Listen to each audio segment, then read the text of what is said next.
Ilang oras na ba ng buhay natin ang nasayang na at masasayang pa dahil sa matinding trapiko, lalo na dito sa EDSA na kung titingnan mo nga, tanghali pa lang pero parang rush hour na.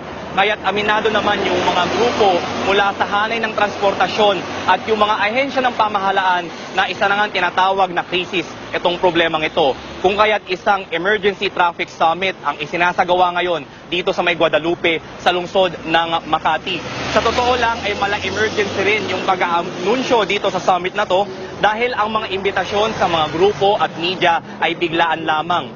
Dito ay magbibigay sila ng kanya-kanyang suhestyon kung paano nga ba mariresolba ang problema ng matinding trapiko. Ang isa dito ay yung pagpapabuti ng no contact apprehension sa mga lumalabag sa batas trapiko na kung saan sa mga kalyeng may CCTV lamang ito na ipatutupad.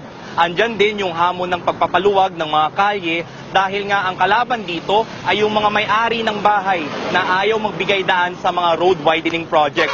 Ngayon, andito din yung Japan International Cooperation Agency para magbahagi ng suhestyon kung paano papaluluwag yung Kamaynilaan.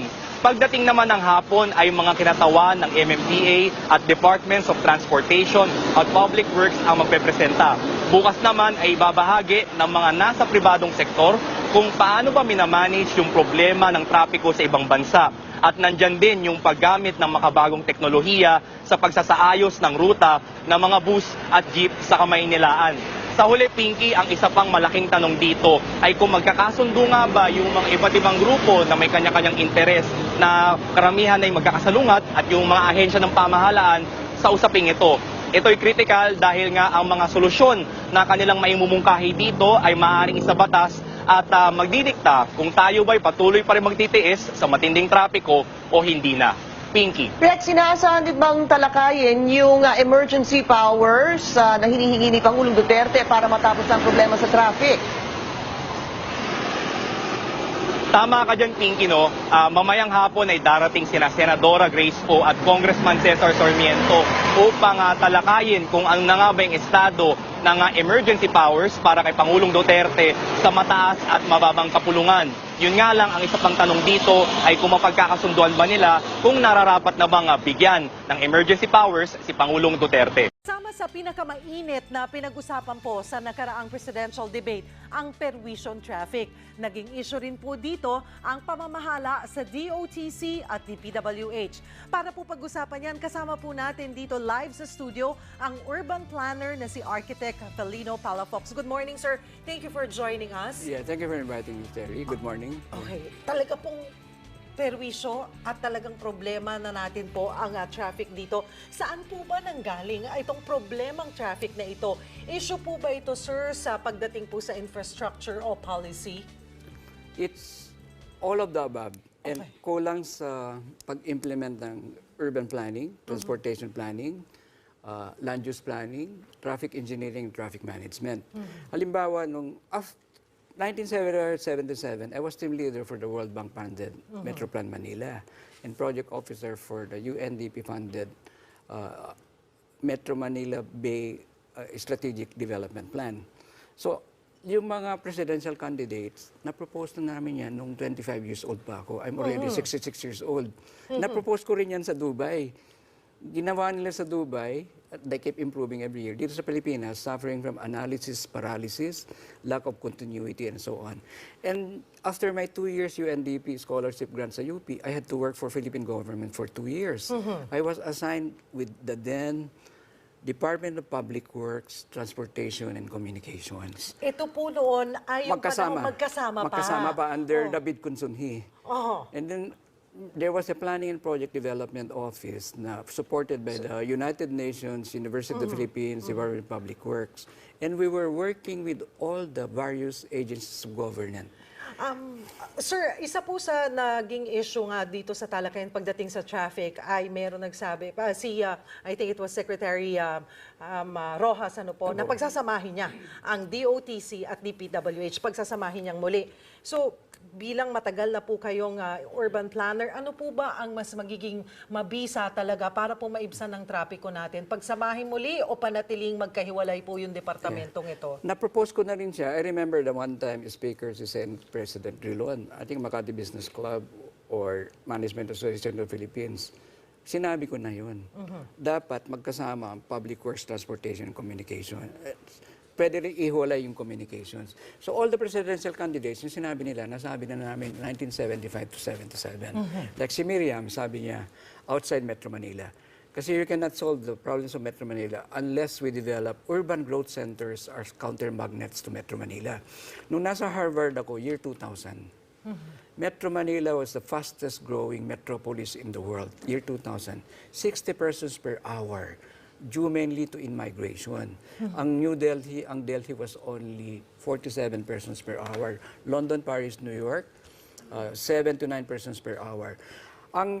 Nung nasa Dubai ako, any transportation corridor involved ang urban planners, architects, landscape architects, transportation planners, traffic engineers, and road engineers. Dito gumagawa ng kalye natin, road engineer designers lang. Opo, wala tayong urban planner. Wala, they don't consult us. And the built environment, the uglification of our cities, kasi hindi nakukonsult ng urban planners, urban designers, and architects. Puro engineers, contractors, and lawyers. Sir, so ano po ang nakikita ninyong pwedeng solusyon? May solusyon pa nga po ba ang traffic dito po sa Metro Manila? Meron po. You don't have to be a genius to analyze it. Let's say yung mga central business districts natin, like Ortigas and Makati. In Makati Central Business District, ganito tayo sa Makati, how not to do a city. I used to be chief architect ng Ayala. Opo. Kaya lang na-inherit na yan. So, the Makati Central Business District, the daytime population is 11 times the nighttime population. Because the employees of Makati spend 3 hours a day going to work. Because yung housing stock ng Makati, yung mga employees, even executives, cannot afford the very, very high land values. If you go to cities like London, Paris, New York, Singapore, Tokyo, Hong Kong, if you have concentration of jobs and economic activity, higher density housing within walkable distance. Dapat ganoon. Kasama po yun kasama sa planning. dapat. Pero, sir, pasensya na po, we're running out of time. Pero pagdating po sa dami ng sasakyan, ano ba ang dapat nating gawin? Noong 1976, pinopose din namin congestion charging. Every time you enter Metro Manila, you pay a congestion charge.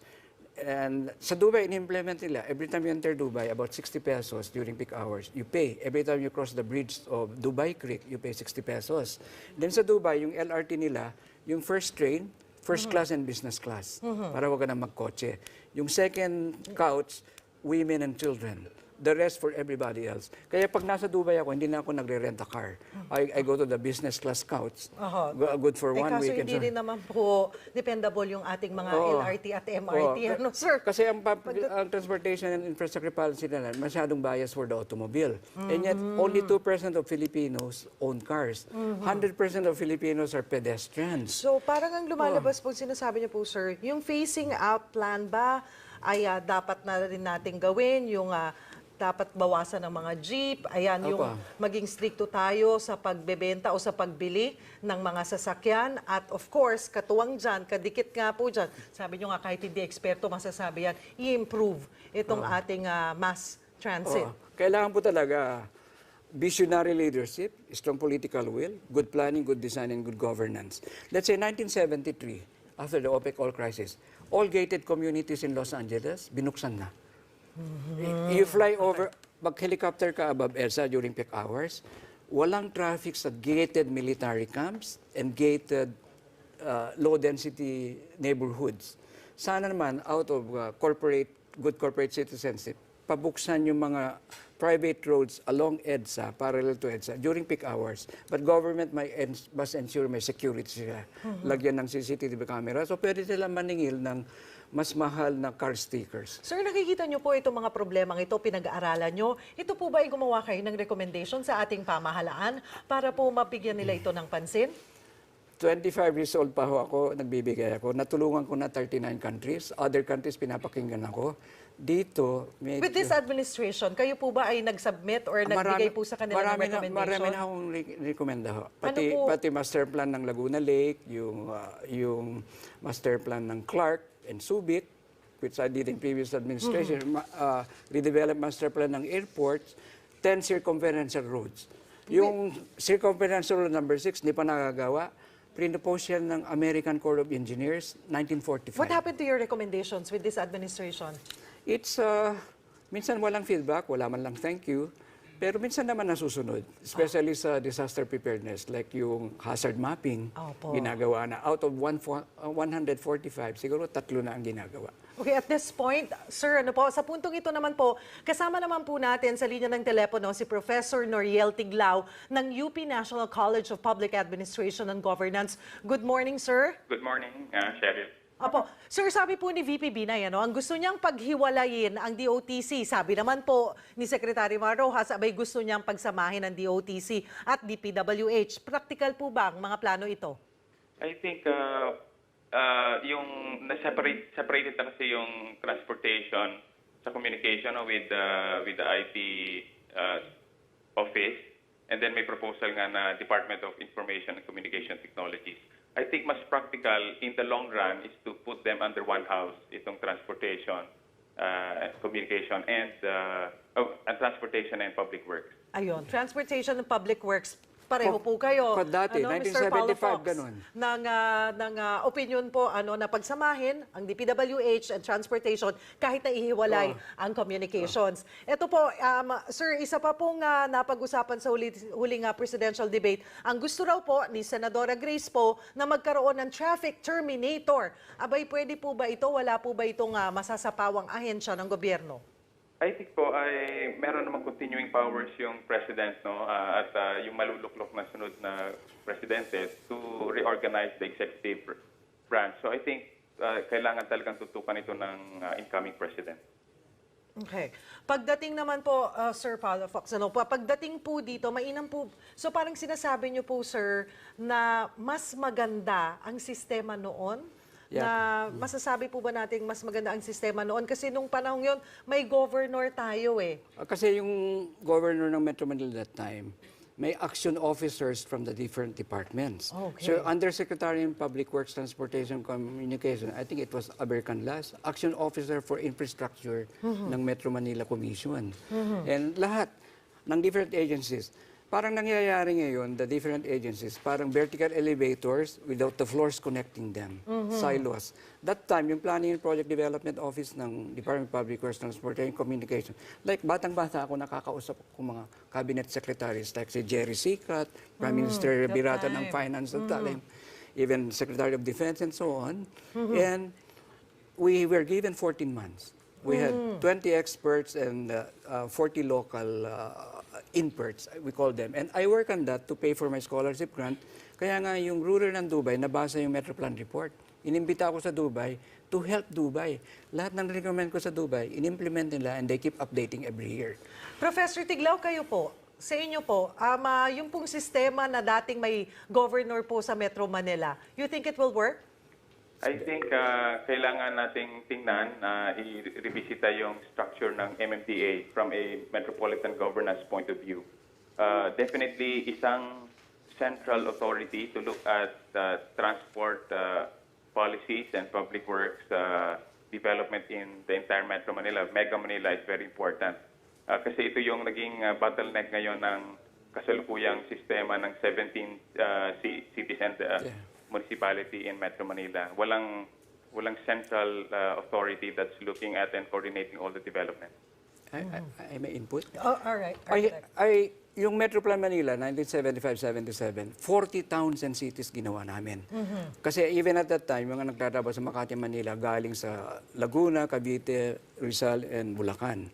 And then yung term paper ko sa Harvard, Manila Megalopolis 2020, kasama na ang Calabarzon, Central Luzon, and Metro Manila. 30 million population will need 3 airports, at least 10 circumferential roads with railways. Pati around Laguna Lake, hindi lang highway but railway. And then yung ferry boats from Manila Bay, Pasig River, and Laguna Lake. There are 20 kinds of transportation. Ang infrastructure policies natin, for the 2% car owners in the country, and yung mga chinelas crowd, they call them, ano lang investment mo sa sidewalk? Rubber shoes and chinelas. And then, nung ginagawa namin ng Rockwell, gumawa kami ng survey, we Metro Manilans, we walk only 400 meters. So siguro yung major destinations like shopping mall, let them do 400 meters walkable to the shopping malls. Maybe elevated walkway along EDSA, it's faster to walk in EDSA Now, to bring your car. ma-reduce mo pa yung pollution. And Yes. And maganda rin po sa ating kalusugan, di po ba? So, overall na yun. Pasensya na po, we're running out of time. Professor Tiglao, thank you so Yes, much thank for you. joining us this morning. And of course, thank you for joining us this morning also, Architect Felino Palafox. Thank you for your time. Thank you for the opportunity to share. Be sure to come back. Use 5 everywhere. Copyright 2016.